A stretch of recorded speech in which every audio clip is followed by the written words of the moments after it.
Europe Matin. Il est 7h42, figure libre, Patrick Cohen. Vincent Hervouette, le Conseil européen va entériner ce matin l'accord conclu avec Londres sur les modalités du Brexit. Hier soir, les dirigeants européens ont applaudi Theresa May. Ah oui, c'est bien la première fois et elle n'a pas bronché. Parmi tous les dirigeants européens réunis ce matin, Angela Merkel est la seule qui lui ressemble un peu. La même génération, toutes les deux filles uniques et filles de pasteur, pas d'enfants, pas de goût des mondanités, bosseuses, toujours dans le contrôle.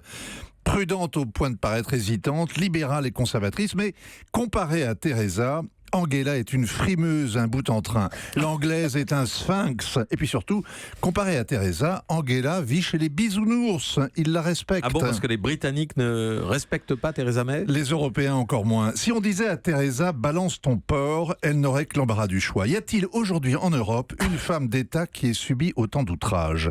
Elle a réussi malgré les souverainistes qui la raillent, les fédéralistes qui la méprisent ou la plaignent avec hypocrisie.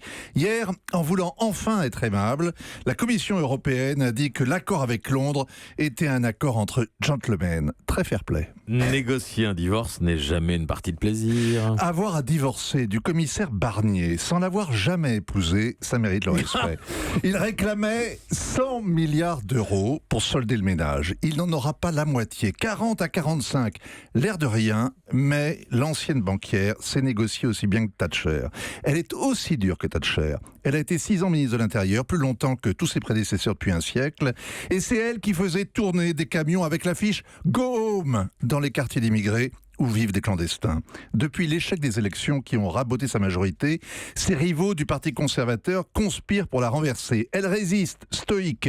Avant-hier encore, quelques députés pro-européens l'ont défiée et ça obligera le gouvernement à faire voter tous les compromis qui auront été négociés avec Bruxelles. Tant que tout n'aura pas été conclu, rien n'aura été conclu. En France, où l'on aime les hommes d'État, quand ils souffrent, on devrait adorer Theresa et se méfier de ceux qui veulent la remplacer. L'Europe est sur ses gardes.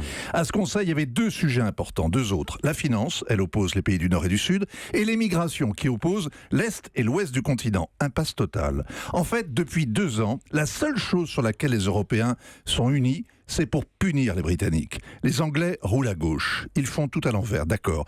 Ils n'ont pas de bouc émissaire. Ils préfèrent les chèvres émissaires. Ils en ont même 2. La reine Elisabeth vit dans un zoo qui s'appelle Buckingham et sa vie est un sacrifice.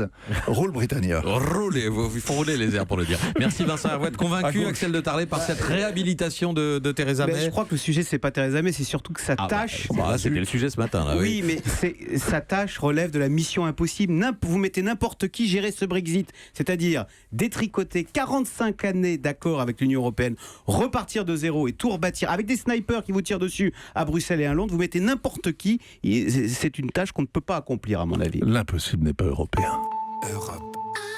Europe 1.